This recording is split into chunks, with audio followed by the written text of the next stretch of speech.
Mas mabilis na nauubos ang mga misil kaysa sa napapalitan nito. Nagsisimula ng mabasag ang mga alyansa sa Europa. Tumataas ang tensyon sa Timog Pasipiko. Makapangyarihan ang Amerika, pero nagsisimula ng humigit ang inaabot nito sa kaya nitong kontrolin. Hindi ito bigla ang pagbagsak, kundi mabagal at bangayad na proseso.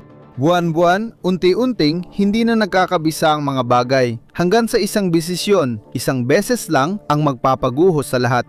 At may 6 na sigalot na nag-udyok nito. Hindi opisyal na tinatawag ng Amerika na bansa ang Taiwan. Ang meron ito ay isang batas na ginawa pa noong 1979 at 79 isang batas na nagsasabing armasa ng Amerika ang Taiwan. Isang batas na hindi kailanman nagsasabing lalaban ang Amerika. Tinatawag itong strategic ambiguity o diplomatikong pananalita. Hindi pagsasabi ng totoong gagawin. Umubra ito ng 4 na dekada dahil walang sumubok. Pero ngayon, nagbabago na ito. Noong huling 2025, nagsagawa ang Tsina ng malakihang ehersisyo na sumasaklaw sa blockade at precision strike sa paligid ng Taiwan. Paulit-ulit nang magbabala ang US Command ng mga ehersisyo ay halos hindi na maiba sa totoong operasyon. Nagsanay ang mga barko ng Navy sa pag-ikot at pagpalibot. Nagsanay ang mga landing forces sa coastal pressure operations. Hindi palabas ang layunin, timing ang mahalaga. Araw-araw umiikot ang mga barko ng Chinese Coast Guard sa paligid ng isla ng Kinmen na wala pang 2 milya mula mainland China.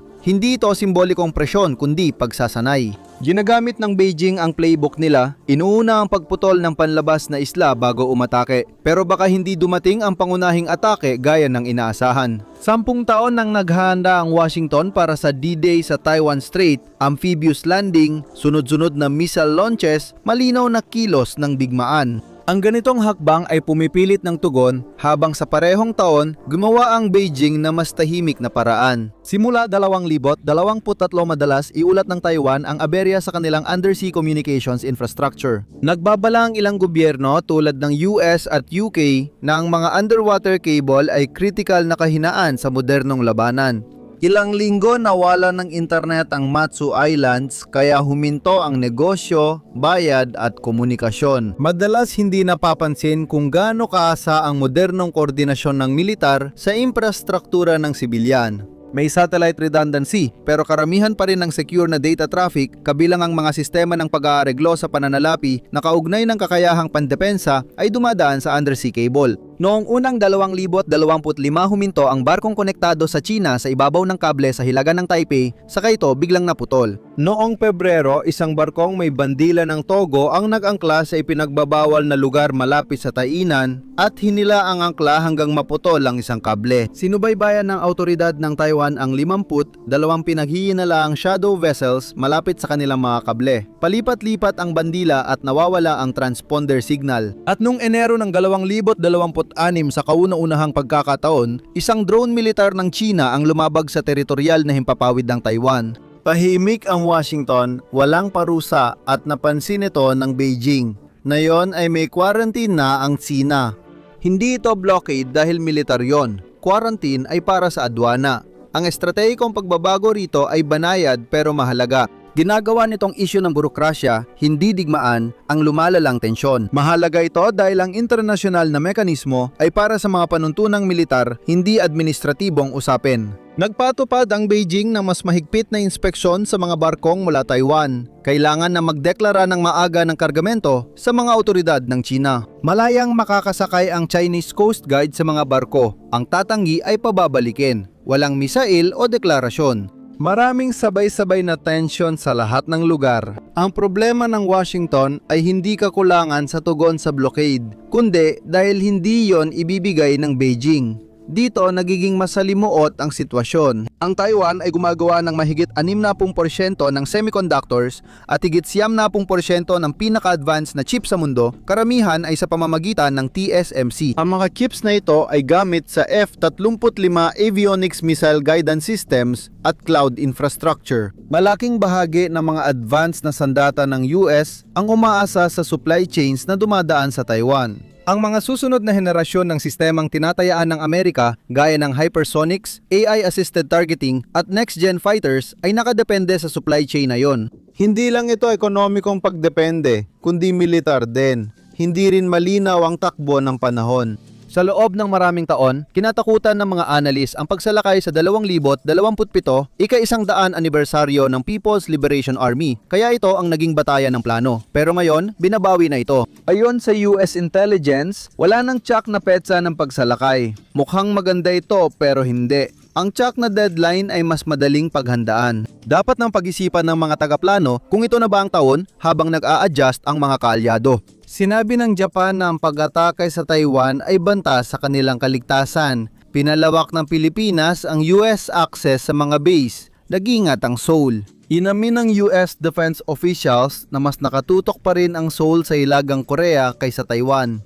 Kapag nagkaroon ng tensyon sa Taiwan, magbubuka si Kim Jong-un na ikalawang front sa hangganan ng Korea. Alam ito ng lahat ng tagaplano. Hindi legal ang tunay na tensyon kundi oras. Ang Taiwan Relations Act ay ginawa para sa panahong ang tensyon ay tumatagal ng linggo, ngunit na yon ay maaari na itong lumala sa ilang oras lang. Ito ang tanong na di pa nasasagot ng Amerika. Kung kikilos ang Beijing, mananatili ba ang legal na balangkas? Gagawin ba ang desisyon agad sa gitna ng pressure, kulang sa impormasyon at may global na epekto? Paano kung hindi mangyari ang hakbang na yon? Paano kung hindi ito pananakop kundi libu-libong maliliit na aksyon? Pagputol ng kable, pagpasok ng drone, restriksyon sa ekonomiya at administratibong hadlang, lahat ay maliit para magdulot ng bigmaan. Pero unti-unting inaalisa ng Taiwan ng kakayahang gumana. Yan ang totoong senaryo ngayon.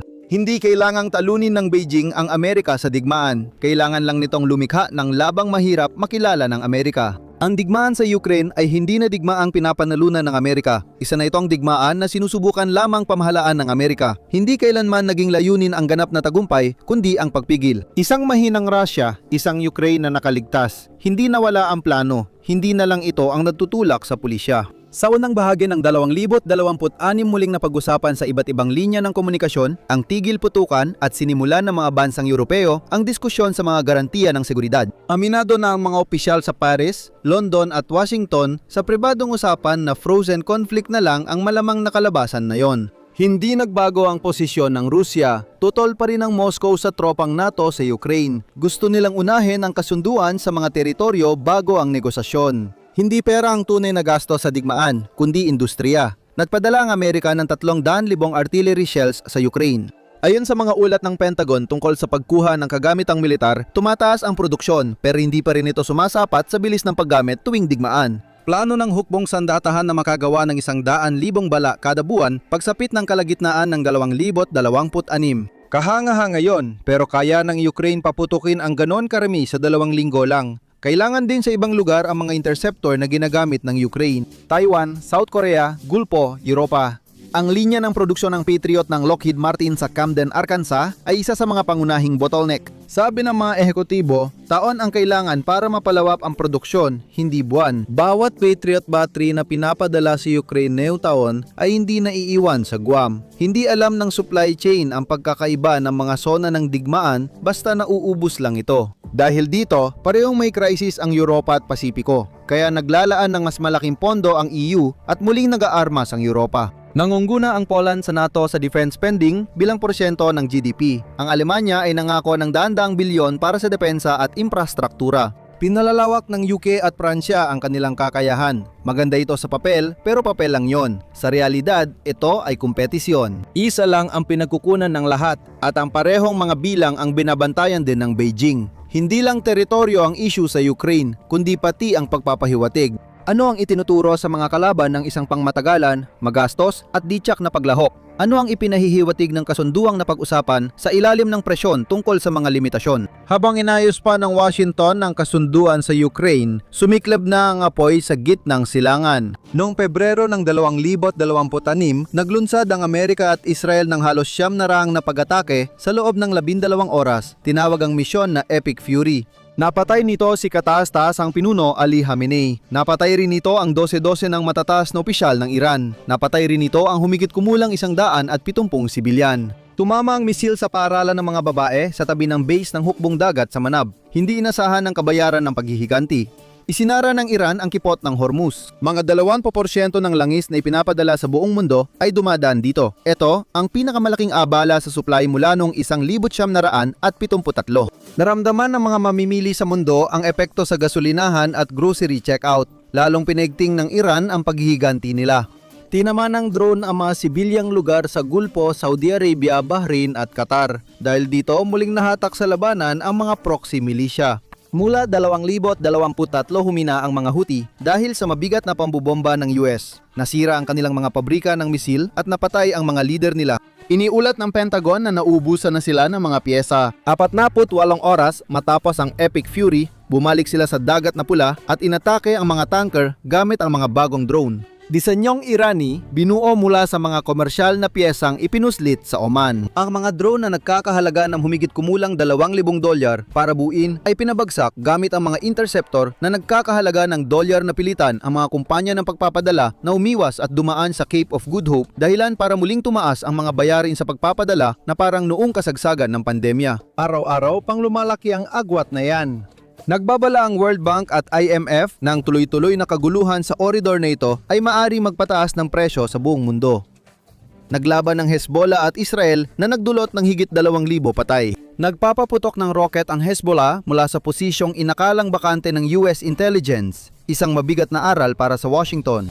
Hindi nakapirming target ang proxy ng Iran. Isa itong network na patuloy lumalakas habang pinopondohan ng Tehran. Kayang buwing muli ng Iran ang proxy kapalit lang ng ilang truck, pero hindi kayang buwing muli ng Amerika ang pabrika ng interceptor sa loob ng 7 taon. Ang bawat node ay halos independent at maaring magsimula ng paglala. Hindi nila kailangan na ang Iran ang unang direktang bumaril.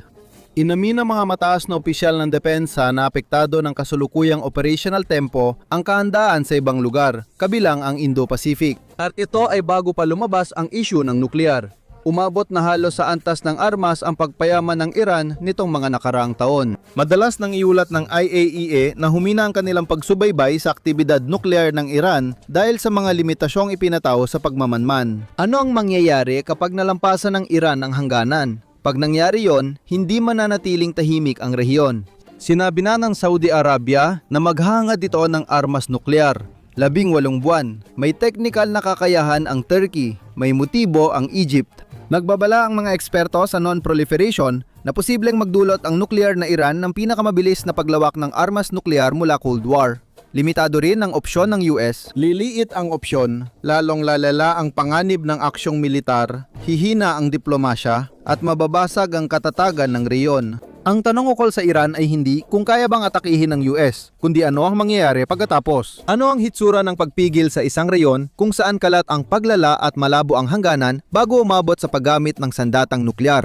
At mas mahalaga, magkano ang halaga ng pananatiling kasali doon habang aktibo pa ang lahat ng iba. Hindi ito hiwalay na problema, pero isa itong nagpapalala ng sitwasyon at inuhubos ang parehong mga rekurso. At pagkatapos, naroon ang isang lugar kung saan wala ni isa sa mga buffer na yon, walang mga proxy, walang puwang para maikailang pananagutan at walang pagitan sa insidente at paglala, ang South China Sea. Tinatayang isang katlo ng global na kalakalan ay dumadaan dito. Mga padala ng enerhiya, semiconductors, mga yari ng produkto at sa madaling sabi, lahat na nakaugnay sa makabagong mga kadena ng produksyon ay dumaraan dito sa isang yugto. Mahigit isang dekada nang binabago ng China ang mapa, gumagawa ng artipisyal na isla, paliparan at missile system para sa permanenteng presensya. Dumarami rin ang muntikang banggaan. Noong Marso 2026, isang Chinese frigate ang mabilis na lumapit sa barko ng Pilipinas malapit sa Tito Island, kaya umiwas ang kapitan para maiwasan ang banggaan. 2 araw bago ito, isang Chinese corvette ang nagtutok ng fire control radar sa isang Philippine frigate.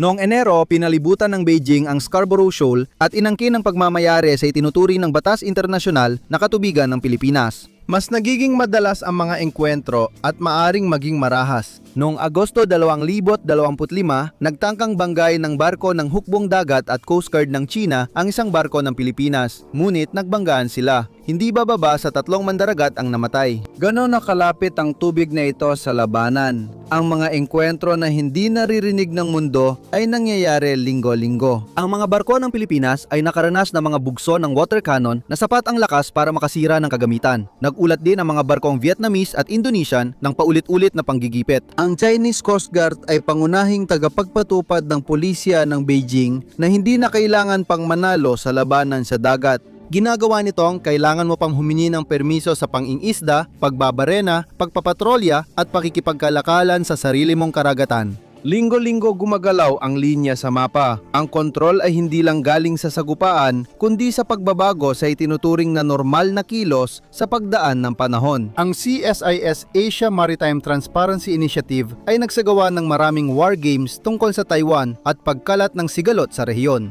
Nag-iiba ang senaryo pero di nagbabago ang katapusan. Sa halos bawat pagsubok, nauubos ng Amerika ang lahat ng kanilang long-range anti-ship missile sa unang linggo pa lang.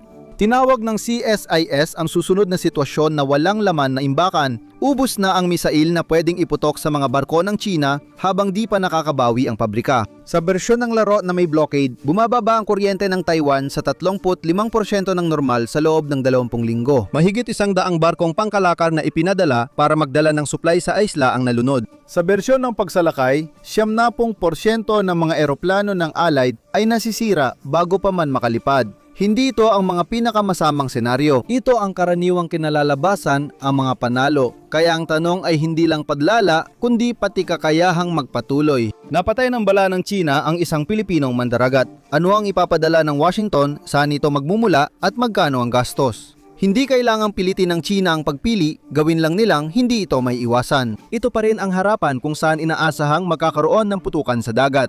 Susunod, dadalhin ang labanan sa ating bayan. Ang Seoul ay nasa isa sa pinakasiksik na estratehikong lugar sa mundo, kung saan 26 na milyong tao ang nasa abot ng artillereya ng Hilagang Korea. Malaki ang iniisip ng Pyongyang dahil hindi na lang panrehiyong problema ang Hilagang Korea. Binago ng Ukraine ang lahat. Pinalakas ng Hilagang Korea ang ugnayan sa Rusya para mapabilis ang kanilang programang pangsandatahan. Paulit-ulit na kinumpirma ng mga pagtatasa ng paniktik ng US at Timog Korea ang paglipat ng artilyerya, misail at technical na tulong sa pagitan ng Rusya at Hilagang Korea. Libu-libong sundalo mula Hilagang Korea ang ipinadala sa Kursk kung saan halos 1,000 ang napatay. Kapalit nito, nakuha ng Hilagang Korea ang gusto nila. Teknolohiya ng satellite, excess sa kaalaman ng Rusya sa depensa sa himpapawid. Pero mas mahalaga na sa kanila ngayon ang oras sa aktwal na labanan kaysa pera. Nakuha ng mga sundalo ng Hilagang Korea ang mahahalagang kasanayang tulad ng drone warfare, electronic warfare at koordinadong pagpapaputok, mga hindi itinuro sa 20 taon ng pagsasanay sa DMZ. Hindi na lang pangbantay ang hukbo ni Kim. Puwersa na ito ng veteranong mandirigma, gurong Ruso at mas magagandang kagamitan. Dati, taon bago masubukan ang missile system, pero ngayon ay napapabuti agad dahil sa panlabas na puna. Solid fuel systems ang pangunahing pagbabago. Hindi tulad ng liquid fuel missiles, ang solid fuel rockets ay agad mailulunsad ng kaunting paghahanda. Dahil dito, mula ilang oras, nagiging ilang minuto na lang ang babala para sa mga kalaban. Ipinapakita ng solid fuel engine test ng North Korea ang tuloy-tuloy na pag-unlad tungo sa mga intercontinental system na mas mabilis ilunsad. At hindi na problema ang abot.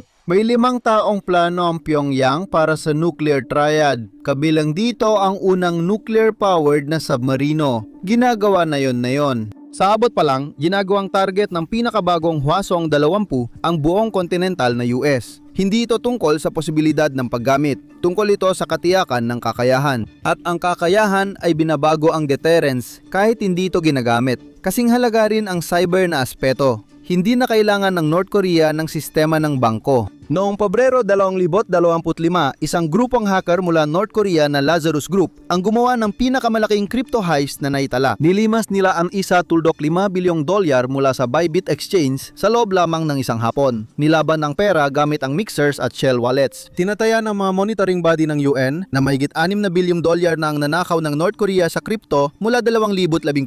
Hindi yon barya-barya lang. Iyan ay pambansang budget para sa programang sandata na nabayaran ng buo sa labas ng dollar system, lampas sa lahat ng kasangkapang pamparusa ng Washington. Mahalaga ito dahil nalalampasan nito ang tradisyonal na pamamaraang pagpuwersa at pinopondohan ang susunod na misil. Noong 2022 tumigil ng paghihigpit kay Pyongyang bilang tunay na pulisya. Ang pinakamasamang mangyayari sa susunod na 24 na buwan ay hindi paglulunsad kundi palabas lang. Isang normal na ICBM test na babagsak malapit sa Hawaii. Mananatili pa rin ba ang kumpiyansa kung tunay na may long-range capability? Ipinahayag na ng Seoul sa publiko. Ayon sa survey, halos 70% ng mga Timog Koreano ay pabor sa sariling sandatang nuklear. Samantala, nire-reprocess na ng Tokyo ang plutonium. Sabay na nabibiyak sa dalawang lugar ang sistemang kontra sa mga sandatang nuklear. Habang abala ang kanluran sa malalakas na labanan, unti-unting sinisira ng tahimik na bahagi ang pundasyon ng bawat sandata, Aprika at mas partikular ang mga metal ng Aprika. Bawat kuryentang sasakyan, bawat F-35 bawat drone, lahat ng yan ay umaasa sa mga metal na galing sa mga minahan na hindi na talaga naabot ng Amerika. Mayroong 1.4 bilyong tao ang Aprika ngayon at inaasahang aabot ito sa 2.5 bilyon pagsapit ng 2050. Isa itong kontinente na hinihila papunta sa isang sistemang pang-ekonomiya na pinangungunahan ng China. Samantala, iniisip pa rin ng Washington na sapat na ang mga programang pangtulong at mga opisyal na pagbisita bilang isang plano.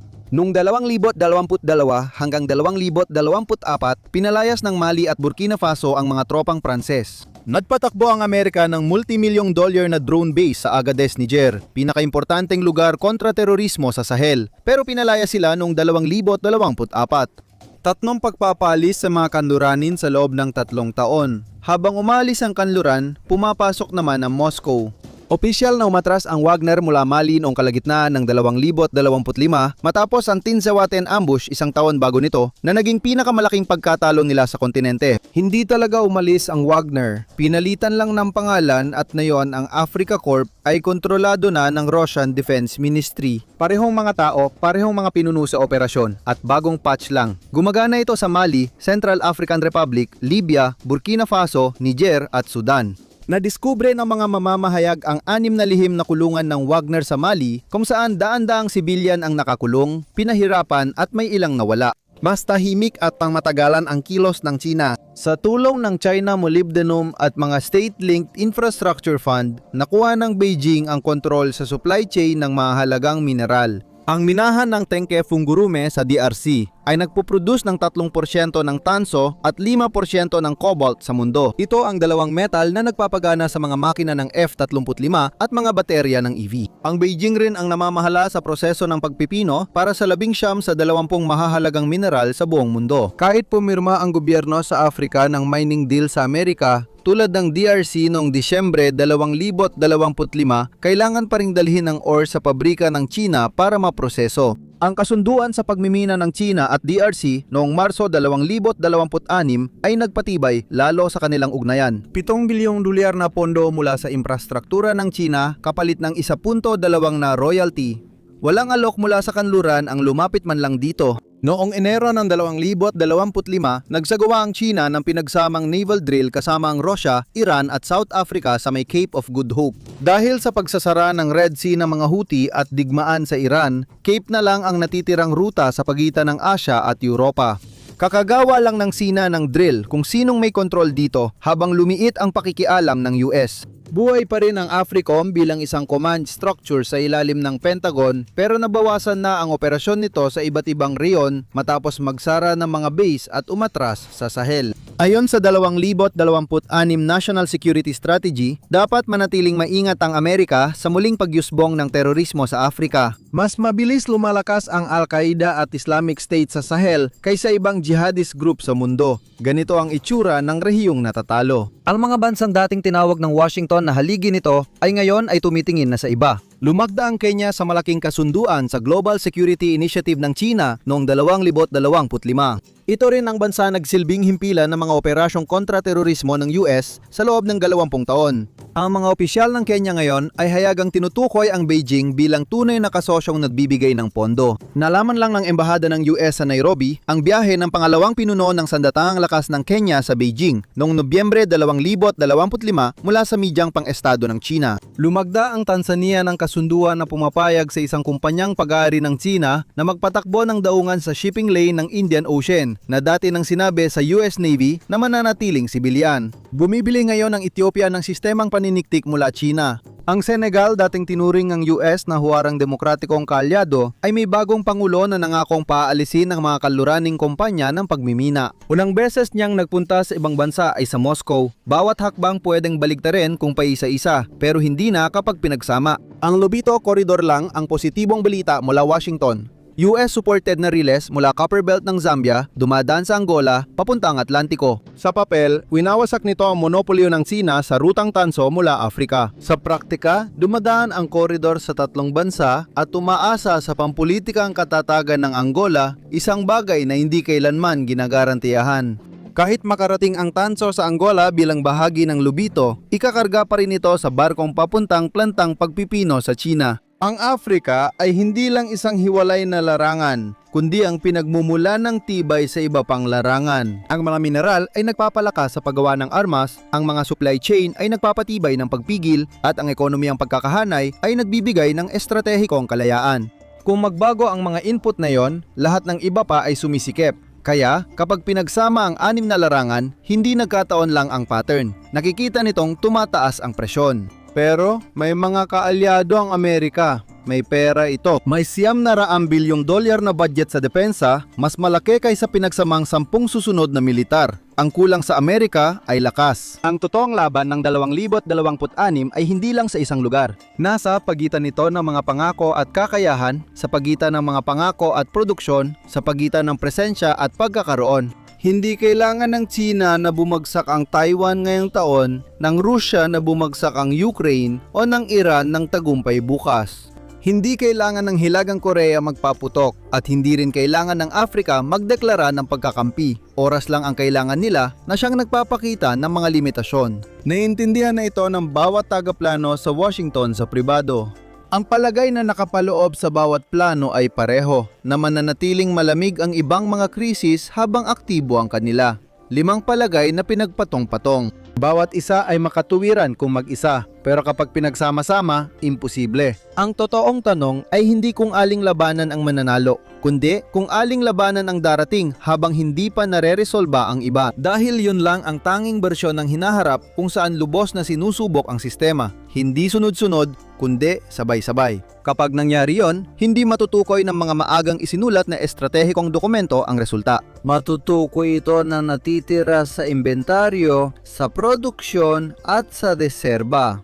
Lahat ng iba pa ay nakalaan na. Salamat sa pagsama ngayon. Sana nagustuhan mo ang video. Kung gusto mo pa ng ganito, mag-subscribe at i-on ang notifications. Malaking tulong ito. Salamat ulit at makikita tayo muli sa susunod dito sa Map Pack.